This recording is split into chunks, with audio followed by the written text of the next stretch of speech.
Je regarde ma montre pour vous dire qu'il est temps. Il est temps pour moi de vous souhaiter la bienvenue. Bienvenue dans The Guest, l'émission où chaque invité est une voix qui vous parle directement dans le cœur. Nous recevons des hommes et des femmes des dieux, de croyants de tout horizon, pour partager leur expérience, leurs témoignages et leurs réflexions profondes sur leur parcours spirituel. The Guest est un moment unique, un lieu de rencontre où questions et réponses se croisent pour nourrir notre foi. Chaque invité explore avec nous un sujet central, apportant une lumière nouvelle sur la parole de Dieu. Chaque émission de The Guest est une occasion pour nous de grandir dans notre foi, un témoignage de la grâce de Dieu à travers des échanges profonds et une prière pleine de puissance.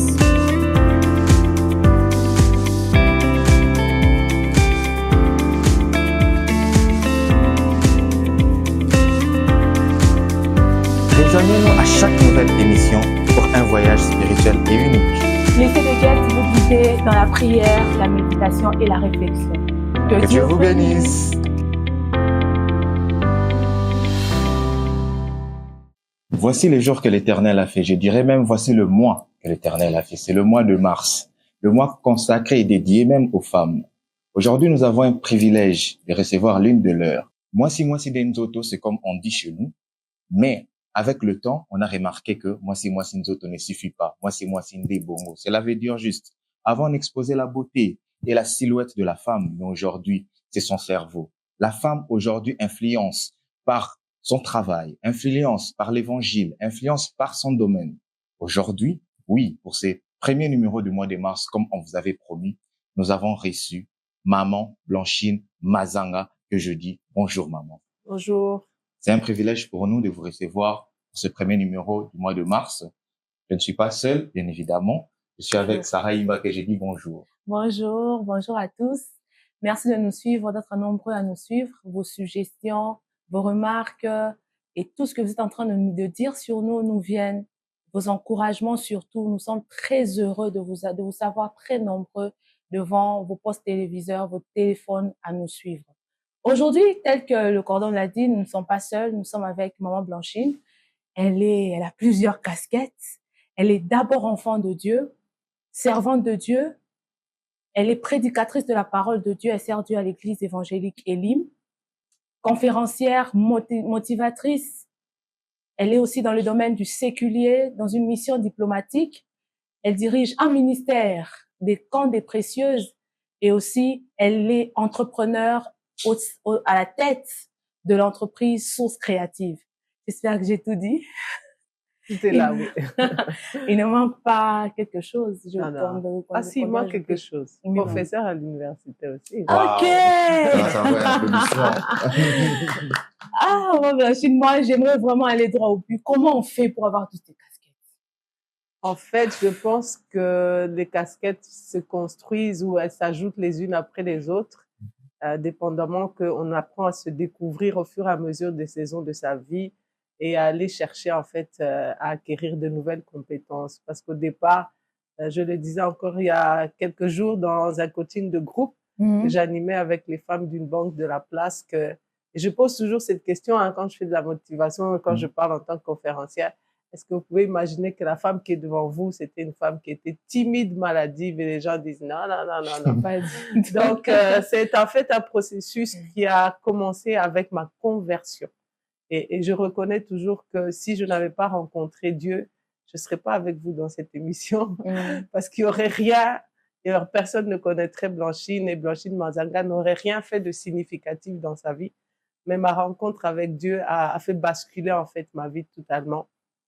Parce que lorsque j'ai rencontré le Seigneur, la première chose, il m'a donné un don qui est devenu aujourd'hui le ministère de prophétie que j'exerce et qui a fait que les gens venaient vers moi chercher la prière, chercher des conseils. J'ai dû sortir de ma timidité un peu comme par force et aller maintenant comprendre que ben non, j'ai des choses qui peuvent attirer les gens. Et au fur et à mesure maintenant, j'ai commencé à me former, à m'informer, à méditer davantage la parole de Dieu, à être profond dans la prière. Et au fur et à mesure des saisons, chacune de ces casquettes a commencé à se mettre en place en fait pour créer la femme multicasquette on m'appelle comme ça. C'est un journaliste en fait qui m'avait un jour appelé comme ça. Et depuis, je réutilise l'expression, en fait. Nous avons fait mention de camp des précieuses. Et dans ce mois de la femme, nous voulons en savoir un peu plus sur ce ministère. En fait, quasiment chaque chose que j'ai initiée dans ma vie qui représente une de ces casquettes est venue en fait d'un sentiment d'insatisfaction, d'un sentiment d'un besoin qui n'était pas totalement comblé. Et par rapport au camp des précieuses, étant une femme dans une église locale, participant à des activités je fréquentais des ministères ou d'autres églises, je sentais toujours qu'au niveau du département des femmes, il manquait quelque chose. Ou au niveau de l'accompagnement que l'église Corps du Christ que je fréquentais à Kinshasa donnait, quelque chose manquait. Ça me manquait à moi. Dans mon profil d'abord de femme célibataire, mais aussi dans mon profil de femme qui est aussi dans le séculier et tout ça. Et c'est dans ce besoin-là, je me suis dit, bon, si je ne trouve pas ce dont j'ai besoin, pourquoi ne pas réfléchir à répondre à ce besoin-là? Donc, je suis vraiment pas partie dans le but d'avoir ce que j'ai aujourd'hui. Je voulais juste avoir un rendez-vous où on allait se rencontrer avec des femmes qui avaient besoin d'un peu plus, qu'elles soient célibataires, veuves, divorcées, etc. Donc, j'ai cherché 2 femmes qui pouvaient m'accompagner parce que j'étais consciente que je pourrais pas relever ce défi-là ou atteindre l'objectif seule. Et je suis partie chercher 2 femmes qui fréquentaient déjà mes activités de formation, qui étaient des servantes de Dieu. Et chacune d'elles a répondu oui. Et c'est nous 3 qui dirigeons ce ministère. Donc, ce ministère, en fait, est vraiment pas comme les jeunes d'aujourd'hui, excusez-moi, qui créent des ministères parce que ils veulent être connus, ils veulent être célébrés, acclamés, ils ont besoin de s'enrichir. Mais c'était vraiment, je n'aime pas le mot frustration parce que ça a une connotation négative, mais plutôt sentir un besoin qui devait être comblé. Et je me suis dit, si je peux le combler chez moi, ben, je peux aussi amener d'autres personnes à venir se retrouver pour qu'on le comble ensemble. Donc, c'était vraiment ça. On a créé ce ministère, donc, qui s'appelle Camp des Précieuses, RDC et ailleurs. Donc, c'est un ministère qui touche des femmes au-delà du Congo et du continent et qui a la portée, en fait, une vision d'accompagnement holistique. On ne donne pas seulement des activités chrétiennes pures, spirituelles, mais on est aussi dans des accompagnements plus séculiers, des formations, etc. OK. Si on n'est satisfait par un besoin, il faut en créer. C'est ainsi que vous avez créé Source Créative. Oui. Je me rappelle toujours aussi de ce que le pasteur Camille Toto d'Un Jour Nouveau à Goma a dit à des mentorés. Je l'avais invité à Kinshasa pendant qu'il était là dans le cadre du programme de mentorat que mon entreprise a.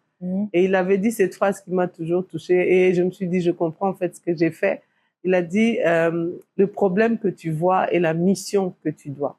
Et dans le cadre de Sources Créatives, étant responsable de ressources humaines à l'époque déjà à l'ambassade, j'organisais ou je devais organiser des formations pour les employés. Je les inscrivais à des formations. Mais il arrivait parfois que l'organisme dise on peut pas finaliser parce qu'il n'y a pas assez de personnes inscrites. Et puis j'allais dans des organismes de formation étatiques. Il y en a qui sont très connus, je cite pas les noms, ou privés. Mais la formation, je la trouvais ennuyeuse, pas très intéressante, pas bien donnée. La méthodologie n'était pas très bien structurée. Et pourtant, ils venaient de tels pays d'Afrique centrale, c'était des grandes personnes dans le pays. Mais moi, je sentais encore une fois une insatisfaction. Et je suis allée après en formation dans un pays étranger de l'ambassade dans laquelle je travaille. Et c'était comme le jour et la nuit. Hein. La formation était tellement bien animée, c'était tellement waouh, interactif. Et je me suis dit, ben, c'est comme si Dieu me disait, tu vois ce que tu n'as pas vu, voilà comment ça devrait se faire. Et à la fin, j'ai vu le responsable de l'équipe de formation. Je lui ai dit, ah, j'ai beaucoup aimé l'animation. Et tu lui dis, non, je t'ai remarqué aussi pendant les échanges. C'est un païen. Mais il m'a dit, je te verrai très bien dans cette industrie. J'ai dit, moi? Il dit, oui, oui, je te verrai très bien en train d'animer des formations. Et quand je suis rentrée, je me suis dit, OK, je vais y aller. Source Créative, au départ, c'était juste une entreprise que j'ai enregistrée sans savoir exactement qu'est-ce que je vais faire de ça, en fait. Donc, j'ai commencé par décorer les mariages de mes enfants spirituels, fils et filles. Je venais, quelqu'un m'a dit, ah, vous devrez faire une entreprise de déco. Je dis, non, moi, entreprise de déco, c'est pas du tout ça mon truc, mais je vais créer une entreprise. Créons déjà l'entreprise que je vais faire dedans. Et à l'époque, le RCCM couvrait tout, hein. Tu pouvais être un quincaillerie dans le même RCCM et tout. Et c'est après, je me suis dit, ben, que je reste dans le domaine que je maîtrise, le renforcement de capacité, la gestion du capital humain. Et ainsi de suite. Je me suis aussi dit, je vais commencer avec des thématiques que je maîtrise parce que je les exécute dans le milieu professionnel. Donc, je suis restée vraiment dans des thématiques de collaboration, communication efficace, résolution de conflits. Et au fil des années, encore une fois, les expériences, j'ai ajouté des thématiques qui font maintenant vraiment le nœud du business, qui sont liées au développement personnel, à l'entrepreneuriat. Oui, Maman Blanchine, quand vous avez parlé des sources créatives et tout consort, une fois, je me suis réveillé, je vois Maman Blanchine parmi les 50 femmes influentes du Congo. Mais on se pose la question, est-ce que Maman Blanchine aussi a eu une enfance comme tout le monde? Comment est-ce que Maman Blanchine a vécu son enfance, où elle a étudié? On aimerait un peu savoir. En fait, je pense que j'ai eu une enfance comme beaucoup de femmes, malheureusement. Une enfance faite de manque d'estime de soi, une enfance faite de beaucoup de rejets, de blessures intérieures, comme on le dit dans nos milieux chrétiens, parce que je suis la deuxième de mon père et de ma mère. Et dans les années 80, mes parents étaient déjà séparés. Mon père avait obtenu une bourse pour faire son doctorat en Belgique.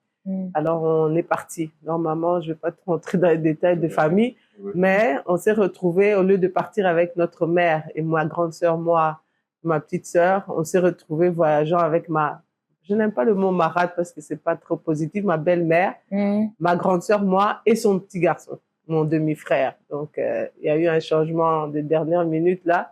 Et donc, tu te retrouves, et ma belle-mère était une jeune fille, hein, elle avait à peine, je pense, 19-20 ans. Donc, tout ce groupe-là se retrouve en Belgique. Personne n'a jamais mis les pieds en Europe avant.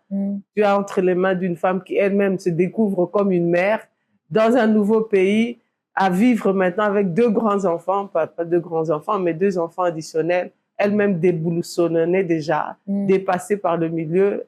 Et j'étais déjà mal dans ma peau avant d'arriver là-bas.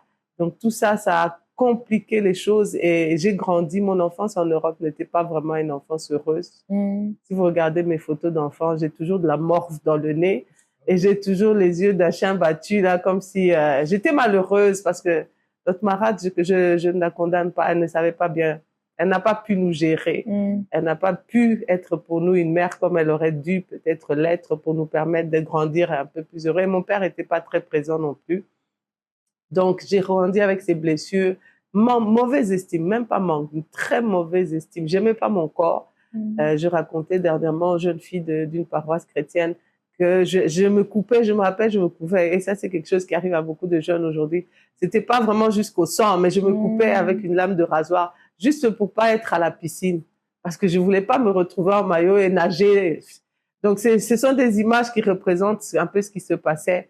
Je fouillais tout ce qui était groupe, en fait. Quand les autres allaient à la récré, moi, j'allais à la bibliothèque, à la librairie de l'école, juste pour ne pas me retrouver seule dans la cour de récréation. Et j'ai grandi avec ces traumatismes-là. C'était vraiment des traumatismes qui ont fait que j'étais vraiment timide. L'introversion est une chose positive parce que c'est un trait de personnalité que Dieu donne à certains. Mais la timidité, c'est diabolique. Hein. C'est pourquoi la Bible dit, nous n'avons pas reçu un esprit de timidité. Donc, au travers de ces épreuves-là, le diable avait voulu me briser et m'empêcher d'être une personne qui peut parler aux gens, être courageuse, avoir la confiance en soi. Et c'est en revenant vraiment à Kinshasa qu'il y a eu le basculement. Je ne sais pas si j'y vais directement, mais quand on rentre à Kinshasa, bon, notre père dit, bon, vous retournez chez votre mère. Et un peu avant, il y a des oncles du côté de ma belle-mère qui étaient déjà convertis. C'était le mouvement vraiment des églises de réveil du côté de Matete, de Lemba.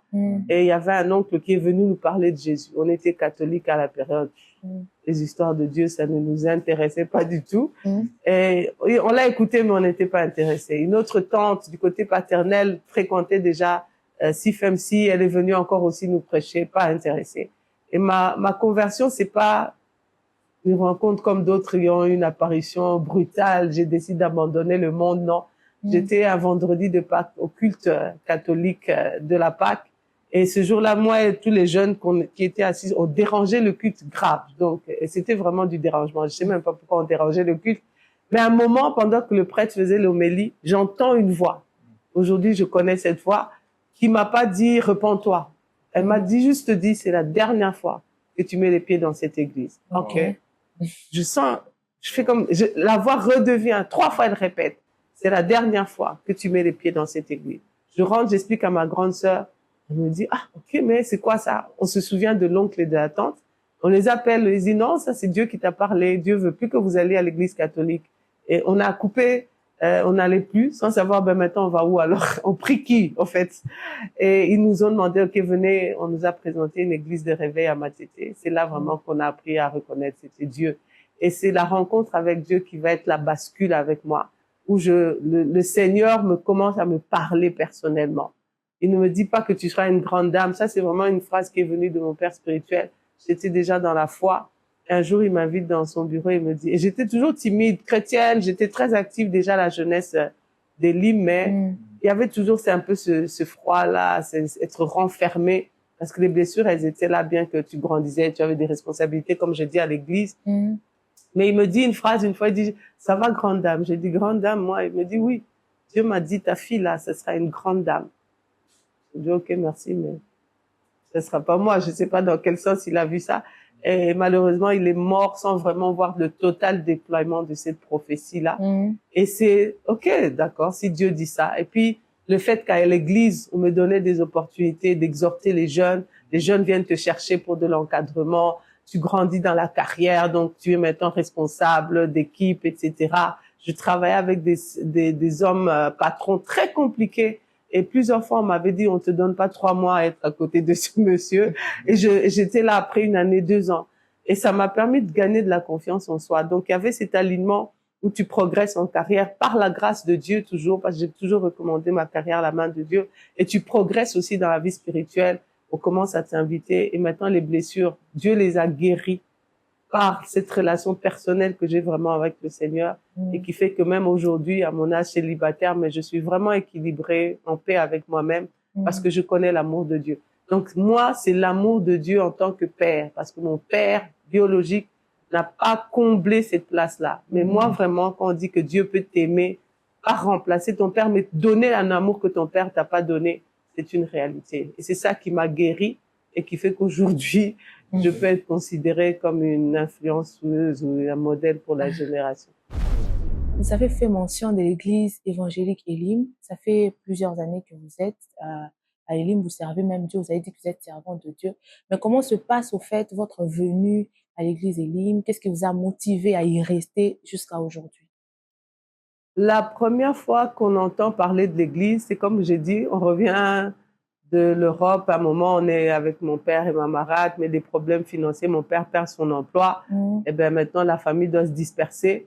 Ma belle-mère a sa famille à Matete, donc elle part avec ses enfants. Et mon père, ben nous, vous avez votre mère. Ma mère habitait à Mbinza. On revient chez ma mère. Là, on est déjà pas vraiment...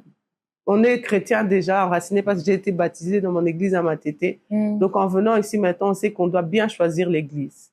Alors, on prend le temps de prier et une de nos cousines, elle était épouse à l'un des premiers interprètes de l'église Elim, nous dit, ben, venez dans notre église. C'est pas très loin de chez vous et tout ça. On vient. Et moi, dès que je suis venue à Elim, j'ai senti que c'était l'endroit où je devais rester. Et c'est pourquoi j'y suis, même si mon ministère est un grand ministère. Les gens me disent, mais maintenant tu as un ministère, tu peux quitter l'église. J'ai dit, mais non, tout chrétien doit avoir une base. Et même cette personne, mon cousin, le beau-frère a quitté l'église. Les anciens le savent, dans des conditions un peu pas très bien. Mais je suis restée. Et je me rappelle, on a eu une fois une conversation avec un membre de famille. Il me dit, mais pourquoi vous restez? Les gens qui vous ont amené ont quitté. J'ai dit, ben, eux, ils savent pourquoi ils ont quitté. Moi, je sais pourquoi je suis encore là. Parce que Dieu ne m'a pas dit de quitter. Et Elim est mon église locale, ma famille de foi. Et mon pasteur est vraiment mon pasteur. Je le présente là où je prêche, que c'est lui qui m'a autorisé, lui qui m'a permis. Donc, pour moi, c'est mon église. Et cette église a joué aussi un rôle stratégique au développement de la femme chrétienne ou de la fille de Dieu et de servante de Dieu que je suis. Parce que j'ai remarqué que, je le disais au début à plusieurs personnes, c'est comme si Dieu me garde toujours sur le même format du pasteur. Mon pasteur de Matete, qui était mon première référence d'encadreur spirituel, il est toujours vivant, il a les mêmes tics que le pasteur, lui. Donc, ce sont des hommes qui sont dans la rigueur de la crainte de Dieu, dans l'amour de la parole de Dieu, qui ne sont pas amoureux de l'argent, qui ne sont pas dans des scandales sexuels ou quoi que ce soit. Des hommes vraiment aussi qui sont rigoureux dans leur marche personnelle et qui demandent aussi cette même rigueur auprès des gens qui travaillent à leur côté. Donc, pour moi, c'était pas vraiment un changement. Je me suis retrouvée c'est le même pasteur, mais il s'appelle maintenant Le pasteur pasteur Louis. Louis. Donc, c'est ça aussi qui a été facile pour moi de m'intégrer facilement à l'église. Maman Blanchine, permettez-moi de faire un rétropédalage. Vous avez parlé de votre enfance. La question m'est venue à la tête. Si aujourd'hui, celle que vous êtes devenue, Maman Blanchine Mazanga, reconnue influenceuse, rencontre cette petite Blanchine Mazanga, qu'est-ce qu'il lui dira? Je lui dirais, accroche-toi. Ça va être dur. Ça va être dur. Mais tu vas être contente. Hein, vraiment, il y a une expression païenne qui dit ce qui te tue pas te rend fort. Tout à fait. Mais je prends aussi le verset biblique qui dit que toute chose concourt au bien de ceux qui aiment Dieu. Et je dirais à cette jeune fille, tout ce qui te fait pleurer, souffrir, tu raconteras ça avec fierté devant des foules. Et c'est ça qui fera que ton témoignage, ton message soit authentique. Le rôle de la femme dans la société, tel est le thème que nous allons exploiter aujourd'hui avec la servante de Dieu, Maman Blanchine.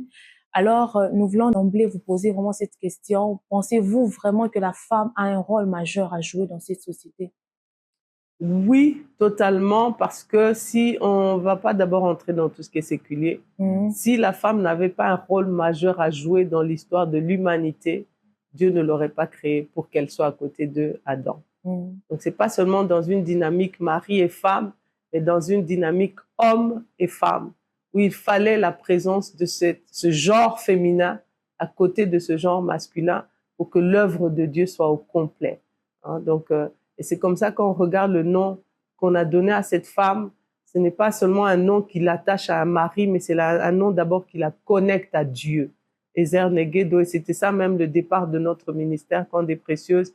C'est au travers de ce message-là, de dire que Dieu ne t'a pas appelé épouse, il t'a appelé Ezer Negedo. Ezer, c'est le nom même de Dieu. Donc, que tout homme qui peut trouver cet Ezer Negedo va être fortifié, va être capable d'accomplir son dessein à lui-même en tant qu'homme, mais au-delà. Et c'est pourquoi la Bible dit qu'une femme trouve le bonheur et que deux valent mieux qu'un. C'est pas vraiment toujours seulement dans la dynamique du mariage, bien que ce verset laisse un peu exploité. Mais même, je pense, par exemple, que mon pasteur se réjouit devant le Seigneur d'avoir une Blanchine Mazanga, Ezer Negedo, pour être dans son église, dans son ministère, et que tous les jeunes hommes que j'encadre en tant qu'encadreur spirituel, mentor spirituel, se disent, mais merci d'avoir cette femme à mes côtés. Donc, oui, la femme a un rôle à jouer dans la société, dans le plan de Dieu aussi, pour l'humanité et pour le royaume de Dieu. Elle a vraiment un rôle. Et comment la femme doit créer, au fait, le chemin pour s'imposer dans une société qui est patriarcale, si je peux le dire, où les hommes pensent qu'ils sont mieux placés que les femmes pour accomplir certaines tâches, en fait. Cette réponse, je la lis encore à la devise de mon ministère. Okay. Et je la connecte à une thématique du développement personnel. Hein, j'ai créé ce ministère, la devise, depuis longtemps.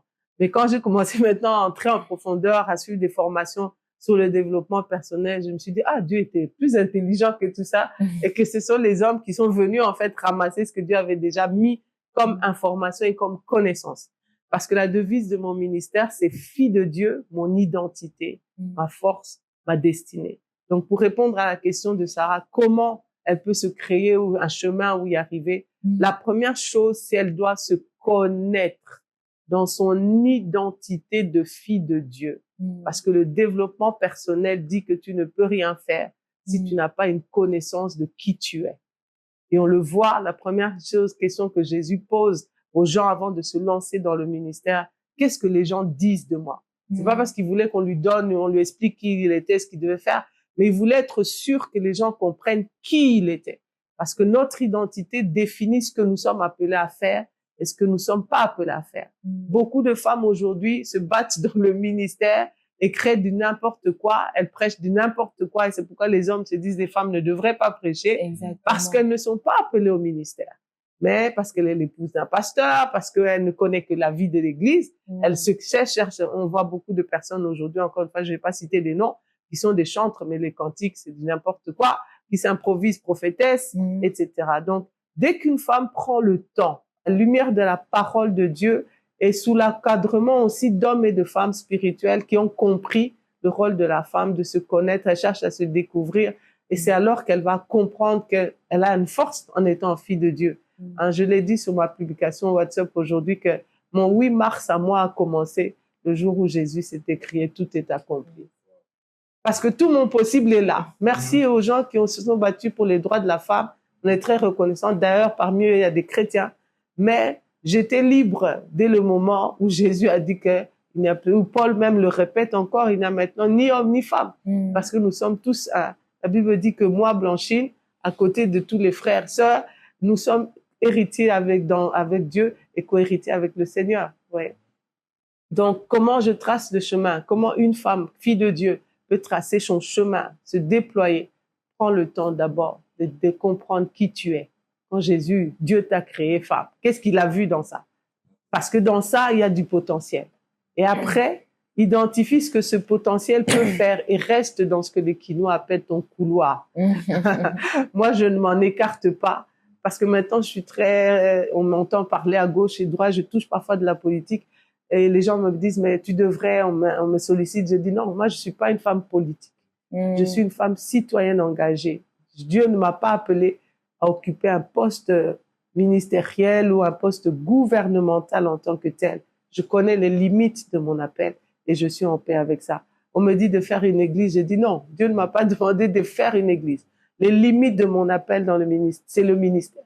Et c'est pourquoi je suis toujours dans mon église locale. Donc vraiment, il est impossible pour une femme, qu'elle soit chrétienne ou non chrétienne, de pouvoir se déployer sans d'abord s'asseoir et essayer de se découvrir, de connaître qui tu es. Parce que les hommes pourront te donner un rôle qui n'est pas lié à ton identité. C'est possible de réussir dans quelque chose qui n'a rien à voir avec toi. Et tu es applaudi et puis le dernier jour, Dieu te demandera, mais qui t'a appelé prédicatrice? Qui t'avait appelé entrepreneur? Je t'en donnais dans le ministère. Donc c'est un peu ça. Découvrir son identité et à partir des informations qu'on a sur son identité, identifier le champ, le domaine dans lequel ses talents, ses dons, ses compétences-là peuvent mieux se manifester en fait. Okay. D'accord, maman. Mais dans votre autobiographie, vous avez dit une chose, c'est que vous avez grandi avec beaucoup de blessures, si on peut le dire. Et malheureusement aussi, la jeune femme, aujourd'hui, il y en a plusieurs qui grandissent comme ça et qui grandissent aussi avec des informations qu'on leur donne d'autres personnes. Ils disent que non, toi, tu vas pas réussir, tu es une femme, je préfère faire étudier les garçons parce que toi, tu es une femme. Donc, elle grandit, au fait, avec ce complexe par rapport aux hommes. Alors, lorsque vous dites découvrir son identité, une fille qui a grandi de cette manière, comment elle fait pour découvrir son identité? En fait, moi, c'est peut-être d'autres femmes ne seront pas d'accord avec moi. Moi, je ne suis plus d'accord aujourd'hui que cette fille-là n'entend que la voix de son père, de son frère, de ses membres de famille. Parce que cette jeune fille a un téléphone. Elle est sur Facebook. Elle est sur TikTok. Donc, si à un moment, elle sent que je suis dans un mal-être à cause de ce qu'on me dit, mais qui elle choisit de suivre sur les réseaux sociaux? Aujourd'hui, même les influenceuses païennes parlent de renforcement, je suis maître de mon corps, etc., des messages qu'une femme chrétienne doit faire un peu attention avec ça. Donc, je pense qu'aujourd'hui, ça peut être un peu lourd à dire et peut-être d'autres vont dire que je suis trop dure, mais je pense qu'aujourd'hui, on ne peut plus dire que je me connais pas parce que je suis liée à ce qu'on dit de moi. Aujourd'hui, il suffit de se connecter et créer identité de la femme. Les versets bibliques vont sortir, une prédication de telle prédicatrice ou de tel prédicateur qui encourage les femmes à se déployer. On va t'envoyer par des éléments qui viennent des Nations Unies. Donc l'information est là en fait. Mais disons qu'elle habite au fin fond d'un village là-bas où il n'y a pas de connexion, parce que ça aussi, c'est une inégalité hommes et femmes aujourd'hui. Il y a des femmes qui n'ont pas accès à l'Internet, qui ne maîtrisent pas le numérique. Elle a peut-être un téléphone, mais c'est pas Android. Et elle n'entend que ça. Je pense qu'elle peut regarder même les femmes illettrées de son quartier. Aujourd'hui, à cause du manque d'autonomie financière ou de violence même conjugale, beaucoup de femmes se trouvent à élever seules leurs enfants. On n'a pas toujours besoin de Michelle Obama. Même la maman qui vend la chicoine, qui a élevé seule ses enfants, cette jeune fille voit que cette maman avait élevé seule ses enfants. Ses enfants sont devenus médecins. Ses enfants sont devenus avocats. Donc, on peut te dire que toi, tu feras rien de ta vie, mais juste en regardant, en faisant un tour dans le quartier, on te montrera une veuve qui a élevé seule ses enfants. Une femme qui n'a pas étudié, mais elle a fait étudier ses enfants. Et je pense que notre pasteur nous rappelle toujours ça, Et c'est un modèle que lui, on lui avait pas donné la chance de faire des grandes études, n'est-ce pas? Même maman, notre maman Vivi regrettait, elle n'a pas fait, mais aujourd'hui, tous leurs enfants sont universitaires. Donc, tu peux ne pas avoir de modèle autour de toi, mais il y a ce sentiment qui va te pousser à dire non, non, non, il y a quelque chose. Et en étant enfant de Dieu, c'est la voix de l'esprit qui va travailler en toi. Et je l'ai encore dit aujourd'hui aussi sur mon profil WhatsApp, je suis né de Dieu, créé à son image et à sa ressemblance. Disons à cette fille de Dieu qui n'a pas accès à Internet, mais elle a une Bible. Le premier verset de la Bible, Genèse, dit que il les créa, qui? Homme. On n'a pas besoin de 8 mars. Arrêtons. Le rôle de la femme dans la société. Maman Blanchette, quel est votre regard sur la société actuelle? Je vais prendre occidental. Comme on a dit, je voyage. Et je voyage souvent justement pour avoir de la matière dans Effectivement. pour mes contenus, être équilibré. Occidental, mais je voyage beaucoup aussi en Afrique. Et puis je prends le Congo. Et je vais dire que nous, la société congolaise est en retard par rapport à même à nos autres pays africains. Je vais citer des pays comme le Ghana, le Bénin, le Nigeria, etc. Et le Sénégal même, en termes de déploiement du leadership de femmes, de la mobilisation des femmes. Et pourtant, on a beaucoup de femmes très, très calées dans ce pays. Tout à fait. On a beaucoup de femmes qui sont très fortes dans tout ce qui est les thématiques du genre, etc. Moi, je suis dans le séculier, je connais des collègues femmes qui sont intelligentes, brillantes, managers dans leurs entreprises. Mais la problématique de notre pays, et c'est pas lié totalement seulement aux femmes, on n'a pas encore donné la place à l'excellence. Tout court, d'abord. Et comme on n'a pas encore donné la place à l'excellence, il n'y a pas non plus de place pour les femmes. Parce que déjà, les hommes ont du mal, hommes excellents, Congolais excellents, ont du mal à se tracer un chemin. Et ça sera difficile, et c'est encore difficile pour les femmes. Mais ce qu'il y a de bien aussi, la femme congolaise est très résiliente. On peut prendre nos mamans ou les femmes de l'Est. J'ai fait beaucoup de voyages à l'Est. Il y a des choses que nous vivons en tant que femmes congolaises. Et le fait qu'on se relève chaque matin, on continue d'avancer, de pousser, ça c'est quelque chose qu'on ne doit pas non plus négliger. Mais on est en retard pour beaucoup de choses par rapport aux droits de la femme. Prenez les pays scandinaves, j'ai fait les Pays-Bas, etc. Vous voyez des choses qui sont en place et vous dites, eux, ils sont déjà au paradis ou quoi? Parce que même dans l'ambassade où je travaille, c'est un pays très développé. Les femmes ont le moyen de s'acheter, excusez-moi, des bandes hygiéniques, des serviettes hygiéniques par rapport aux menstrues. Mais les lois ont été votées de rendre disponibles ces serviettes hygiéniques dans tous les lieux de travail du gouvernement. Ça fait que nous, ici à l'ambassade, mon équipe a dû rapidement, dès que la loi a été votée, on a envoyé à toutes les ambassades. On a dû maintenant commencer à ravitailler les toilettes, dont les bandes hygiéniques. Pourquoi? Parce que, et c'est un problème du Congo, beaucoup de femmes en RDC n'ont pas accès à des produits qui peuvent les protéger pendant les périodes de menstrues. Vous voyez, des petits droits si simples, Tout à fait. mais pour nous, c'est encore un long combat. Déjà, la représentation au niveau des institutions n'est même pas atteinte. On va pas commencer à penser à mettre des bandes hygiéniques, des serviettes hygiéniques. On va prendre encore une fois, aujourd'hui, notre ministre de l'Éducation, c'est une dame que je connais, on a travaillé avec elle, Madame Raissa, Excellence Raissa Malou. Elle est la femme qui a mené la semaine de la science au Congo. C'est une semaine parce qu'elle revendique, elle encourage, elle est ambassadrice de ce qu'on appelle les STEM, donc toutes les sciences, techniques, mathématiques. Et au Congo, encore une fois, on a très peu de femmes dans les métiers du numérique. Pas community manager, respect à Sarah et autres, mais vraiment des métiers fort, cybersécurité, tout vraiment des gestions des data centers. Vous n'allez pas trouver des femmes encore suffisamment en grand nombre. Donc, il y a beaucoup de métiers qui sont liés aux droits de la femme où on a encore des problématiques. Au Congo, on a encore j'encadre beaucoup de jeunes filles qui sont très actives dans différents milieux, même des filles qui ont été abusées par des serviteurs de Dieu. Mais au Congo, on n'a pas, par exemple, des mécanismes que vous voyez aux États-Unis, MeToo, etc. Il y a parfois des déviations, mais aujourd'hui, c'est encore très difficile pour une femme au Congo de dénoncer des violences, du harcèlement sexuel, etc. dans différents milieux, que ce soit séculier ou spirituel. Donc ça veut dire que on a le potentiel pour être plus en avance que ce que nous faisons aujourd'hui. On a le potentiel pour notre pays.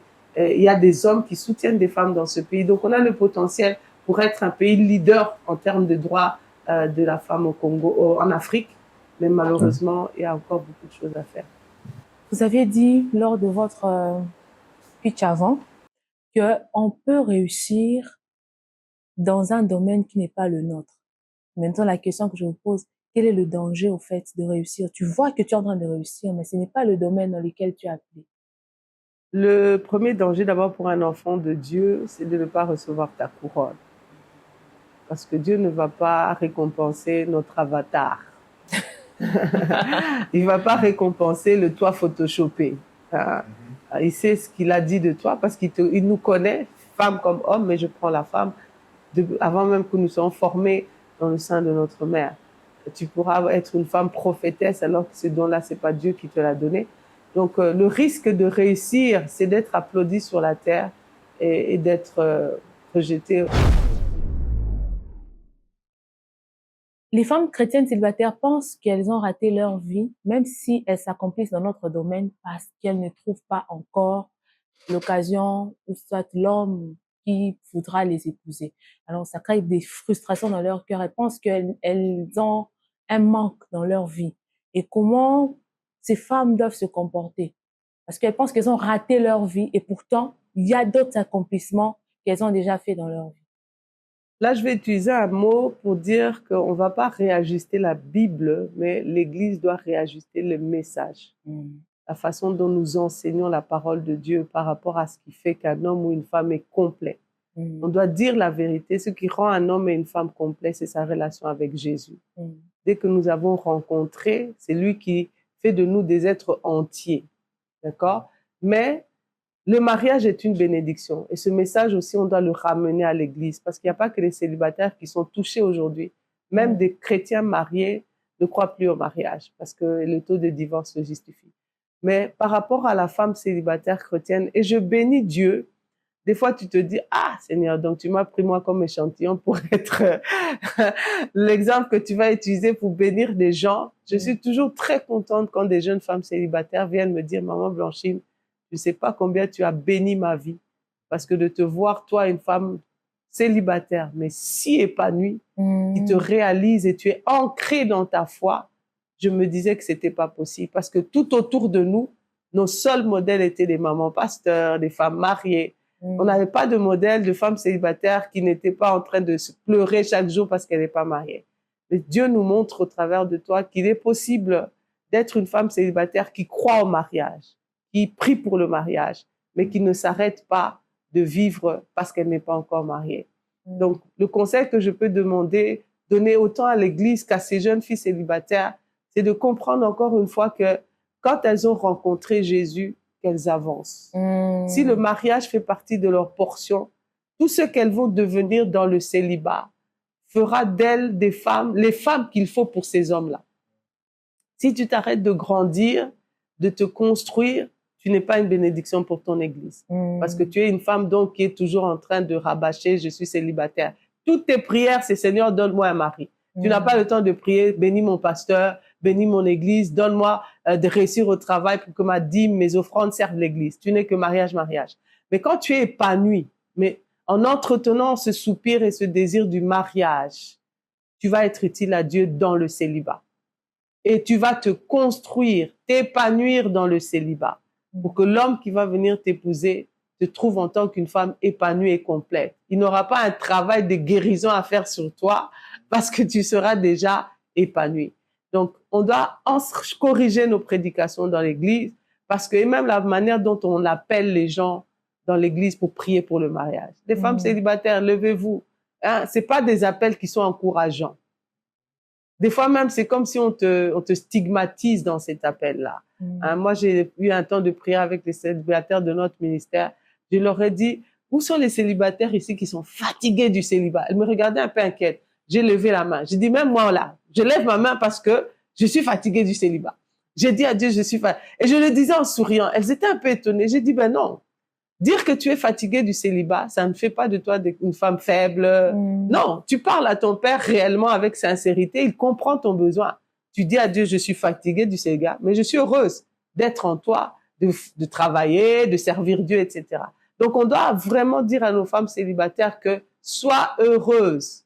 Le pasteur Yvan Castanou dit que si tu n'es pas prêt à mourir sans le mariage, tu n'es pas prêt pour le mariage. C'est-à-dire, si tu n'es pas déjà épanoui célibataire, tu ne réussiras pas ta vie de couple. Tu ne réussiras pas. Ça veut dire que tu veux te marier pour toutes les mauvaises raisons.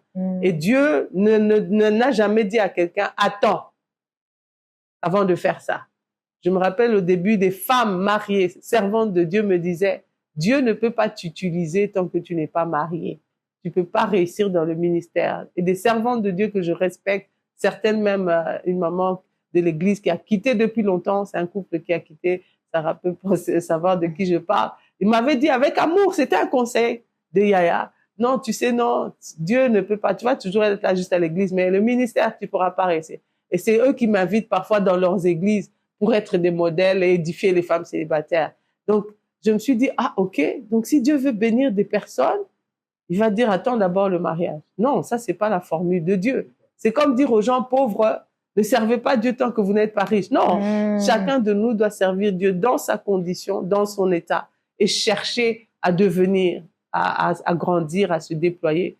Et demain, le mariage, ben, ça sera Blanchine et son mari qui vont prêcher. Mais aujourd'hui, c'est Blanchine qui prêche, c'est Blanchine qui bénit. Demain, ça sera elle et son mari qui le feront. Donc, c'est à peu près ça. Donc, il faut vraiment pas changer la parole de Dieu, mais réajuster ou revoir la manière dont nous prêchons aux célibataires, dont nous parlons même du mariage dans nos églises. Ce n'est pas une fin en soi, ce n'est pas un terminus, ce n'est pas une finalité. Dans mon ministère, j'encadre beaucoup de femmes mariées, j'encadre beaucoup de couples en détresse que leurs propres parents n'ont pas pu aider, qui est au bord du divorce. Mais Dieu m'a donné la sagesse et j'aide, les hommes viennent, la femme vient, tu échanges avec eux et les gens recomprennent en fait c'est quoi le mariage, pourquoi on s'est marié, etc. Donc, il n'y a rien qui peut limiter quelqu'un à être épanoui en Christ, hein, même pas le célibat. Et le rôle de l'Église dans l'épanouissement de la femme. Je pense que en tant que chrétien, c'est important que le Christ se lève, surtout dans nos sociétés africaines et au-delà, parce que le monde est en train de former les femmes. On parle de leadership aujourd'hui au féminin, de féminisme, mais étant dans ces milieux-là, je sais qu'il y a des portions de ces enseignements qui sont très toxiques pour les femmes chrétiennes. Parce que nous avons un modèle en tant que femmes chrétiennes, encore plus celles qui sont appelées, qui veulent se marier. Le mariage n'est pas un appel, c'est une bénédiction. Celles qui veulent se marier, il y a des choses qu'on ne doit pas prendre dans ces enseignements. Il y a des choses qu'on ne doit pas recevoir. Et malheureusement, l'Église n'est pas éveillée sur ça. On interdit de parler de leadership, on interdit d'enseigner les femmes à s'épanouir, à se déployer. Eh ben, elles vont ramasser ces enseignements-là. On dit non, il faut pas, la femme est dépendante, elle est soumise au mari. Être soumise ne veut pas dire qu'elle ne peut pas être autonome financièrement. L'autonomisation financière, ce n'est pas rendre la femme impolie ou insoumise. C'est de dire à la femme, tu es capable de créer des revenus, de créer de la richesse. L'Église maintenant va lui dire, quand tu créeras cette richesse, souviens-toi que tu es soumise à l'autorité de quelqu'un et que dans la gestion de cette richesse, tu dois aussi faire intervenir cette personne. On parlait des droits de la femme qui aujourd'hui au Congo permet à la femme de signer un contrat de travail sans l'autorisation, sans la permission de son mari. Mais une femme chrétienne ne va pas se réveiller le matin, signe un contrat et dit bon, pour ton information. Ça ne fonctionne pas comme ça chez nous. Vous voyez, nous on est dans une dynamique de collaboration. L'homme et la femme dans l'Église, dans la vision divine, nous travaillons ensemble, nous prions ensemble, nous prenons des décisions ensemble.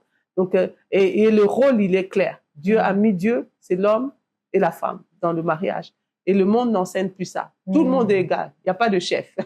Mais nous, on sait que c'est pas comme ça que ça fonctionne. Donc, si l'Église ne revient pas menacer les femmes de Kéba. Attention à vous, vos histoires-là. Non, non, non. Venez, on va vous expliquer le leadership. On va inviter Maman Blanche, une telle prédicatrice qui forme des gens sur ces sujets dans le monde, mais qui sont équilibrés parce que elles sont réellement des servantes de Dieu, qui connaissent ce qu'est le rôle de la femme, la place de la femme. Donc, l'Église doit intégrer, pas en forme de prédication nécessairement, ça peut être des écoles de formation pour les femmes chrétiennes qui travaillent dans le séculier, qui sont entrepreneurs, etc. Et pour finir, quel conseil donnerez-vous à une femme qui a subi dans sa jeunesse des blessures intérieures et jusqu'aujourd'hui, elle continue toujours à vivre les conséquences de ce genre de blessures, et aussi une femme qui ne se connaît pas encore, qui ne connaît pas son couloir, qui se laisse influencer par tout ce qu'elle voit dans les réseaux, surtout dans cette ère de l'Internet. Les femmes se laissent facilement influencer là où ça réussit. Et quel conseil donnerez-vous à ce genre de femme? À celle qui est encore Sous l'emprise des blessures. de blessures, je lui dirais d'ouvrir son cœur à quelqu'un, de trouver quelqu'un, pas seulement de prier seule dans sa chambre. Je suis dans ce domaine d'accompagnement, je ne suis pas thérapeute, mais dans le coaching que je fais, l'encadrement spirituel, c'est pas facile de guérir quand on ne parle pas. Et j'insiste beaucoup pour les femmes chrétiennes, parce que souvent tu vas voir, on prie pour toi et puis c'est parti. Mais tu n'as pas vraiment dit exactement ce qui s'est passé. Surtout si tu as été victime de viol et que la personne qui a abusé de toi, c'est ton père, c'est ton frère, c'est ta sœur, c'est tel pasteur, tel homme de Dieu. Il faut s'ouvrir. Trouve que ce soit un homme ou une femme. L'idéal, ça serait de trouver une femme dans ton environnement chrétien à qui tu peux aller te confier, te libérer par la parole. Hein, on dit souvent dans notre milieu qu'il faut mettre des mots, M-O-T-S, à nos mots, M-A-U-X, pour guérir. La Bible dit non, la foi vient de ce qu'on entend. Donc c'est en confessant aussi de la bouche qu'on parvient au salut. De la même manière, c'est en parlant, en s'exprimant qu'on parvient à la guérison. Donc à cette jeune fille, il y a des femmes aujourd'hui, je pense que beaucoup de femmes servantes de Dieu se déploient aussi dans ce domaine. Nous sommes là. Trouve quelqu'un, parle, dis que j'ai été abusée, j'ai été violée. Il y en a même qui sont dans le mariage, qui souffrent de frigidité, de stérilité à cause de ces blessures qui n'ont pas été guéries. Des sexualités qui ne sont pas épanouies dans des couples parce que la femme n'a pas été guérie, elle n'en a jamais parlé à personne. Donc il faut d'abord en parler. Et la deuxième chose, je encourage vraiment, ça peut être facile à dire, mais c'est une vérité, accepte l'amour de Dieu. Accepte que l'amour de Dieu peut te guérir. C'est pas une phrase toute faite, c'est une femme blessée qui te dit ce qui a été la formule. Accepte. Là, tu peux t'enfermer dans ta chambre et de juste dire à Jésus, j'accepte ma guérison.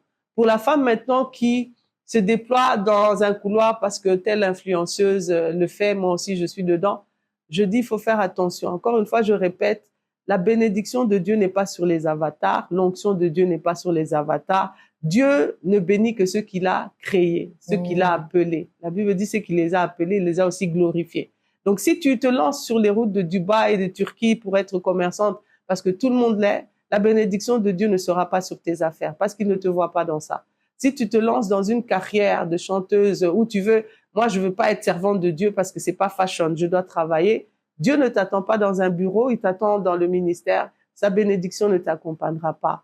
Donc je demande aux femmes chrétiennes de sortir du copier-coller là. Nous avons un Dieu qui donne une destinée glorieuse aux gens. Prends le temps de prier. Parle à tes encadreurs spirituels. Demande-leur quand vous me voyez, parce que peut-être tu n'as pas identifié ce que tu as. Parle à tes encadreurs spirituels, à l'église, à la jeunesse, à tes mentors, même dans ce que tu fais dans la vie. Demande-leur quand vous me voyez, quand vous prenez le temps de prier, qu'est-ce que Dieu dit pour vous? Vous voyez, ils peuvent t'orienter aussi.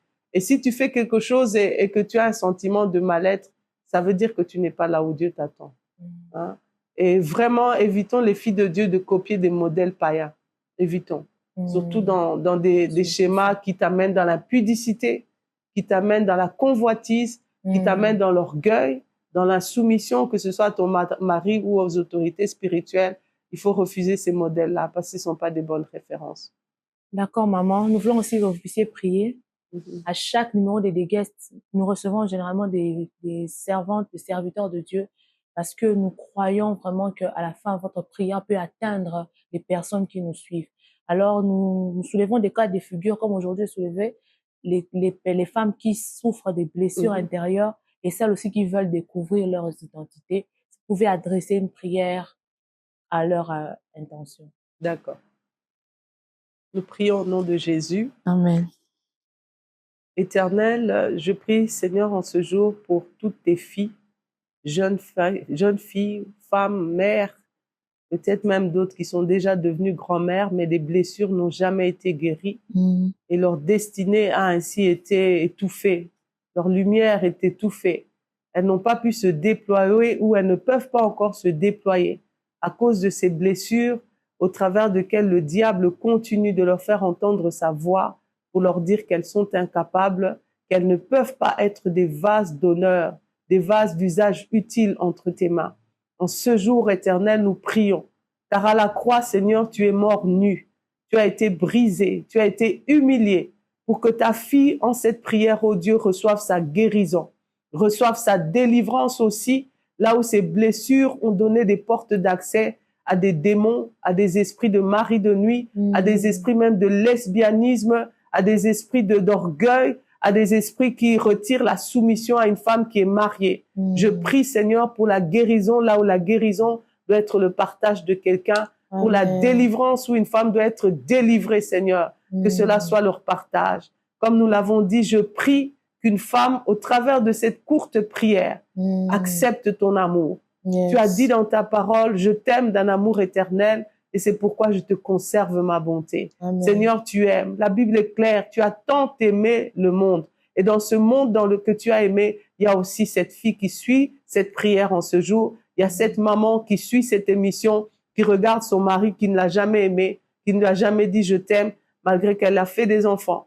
Pour cette jeune fille qui est là, encadrée de beaucoup de gens, entourée de beaucoup de personnes, mais qui se sent mal aimée, qui se sent mal dans sa peau à cause de ses blessures. Reçois l'amour de Dieu. Amen. Reçois l'amour de Dieu. Reçois l'amour de Dieu. Amen. Et qu'au travers de cet amour, que le Saint-Esprit, avec ce baume de Galade, ce baume qui est le sang de Jésus versé à la croix pour toi, commence à te guérir, commence à te guérir, commence à te restaurer, commence à cicatriser ces blessures. Que demain, lorsque tu t'en souviendras, parce que le souvenir peut revenir, mais que la douleur ne s'y attache plus, que la douleur ne s'y attache plus. Seigneur, je prie pour toutes tes filles qui se sont perdues dans le couloir de leur destinée parce qu'elles ont regardé ce que les filles du pays font, les filles du monde font, et elles se sont dit que moi aussi je vais réussir dans ça, alors que tu ne l'y attends pas. Je prie que le Saint-Esprit fasse entendre sa voix maintenant.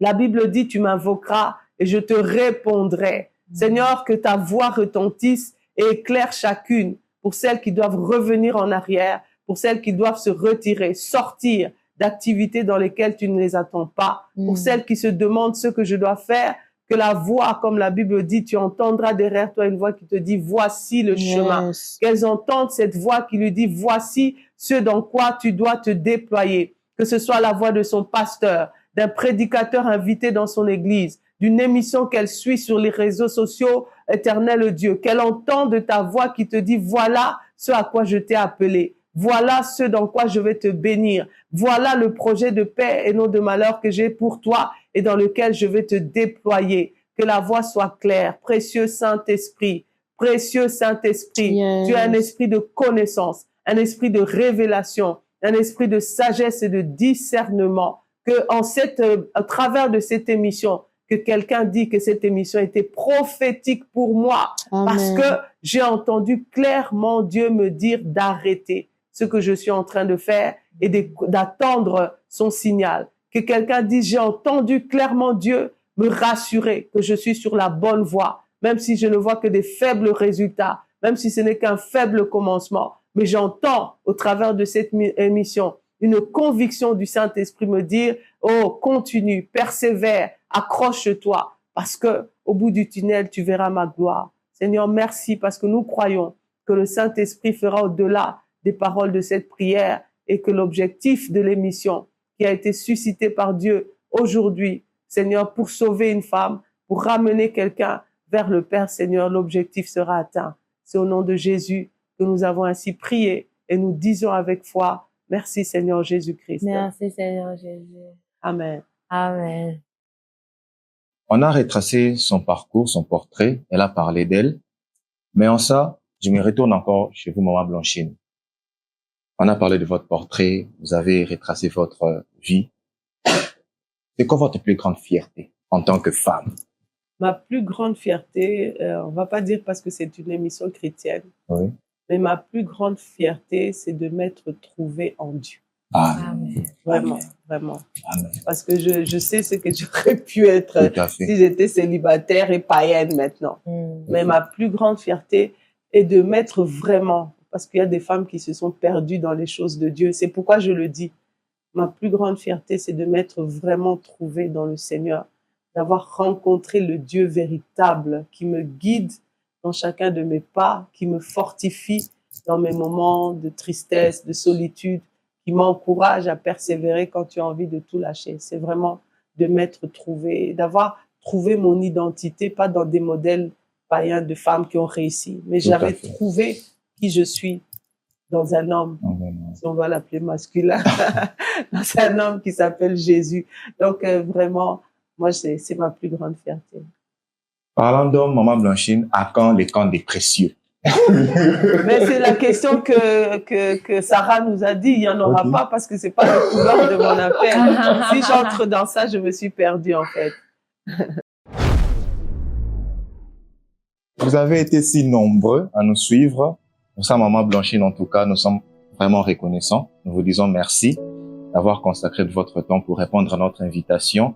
Nous croyons que le peuple de Dieu, pas seulement le peuple de Dieu, mais tout le monde qui va tomber sur cette émission, en tout cas, je vous assure, vous allez déjà être bénis. C'était pour nous un honneur et une grâce de présenter avec Sarah Ima ce tout premier numéro du mois de mars qui est consacré aux femmes. Oui, vous allez voir défiler ici les femmes qui ont, en tout cas, qui se sont en sorties sur le plan évangélique, qui vont nous partager leur expérience. Et sur le plan professionnel, sur tous les plans, elles passeront ici, elles vont parler d'elles. En ça, je ne vais pas terminer en remerciant. Moi, je les rappelle des sanctuaires. Elles ne sont pas là pour nous sucer le sang, mais pour nous apporter leur savoir. J'ai dit un grand merci à Joaski Kalenda et au frère Guilhem Coco, qui sont toujours derrière la caméra. C'est eux qui font en sorte que nous puissions vous atteindre partout où vous êtes. N'oubliez surtout pas d'aimer notre chaîne YouTube, Église évangélique Elim. Vous allez commencer à nous suivre toujours et encore. Et aimez notre page Facebook, Église évangélique Elim. Moi et Sarah, nous vous disons que Dieu vous bénisse.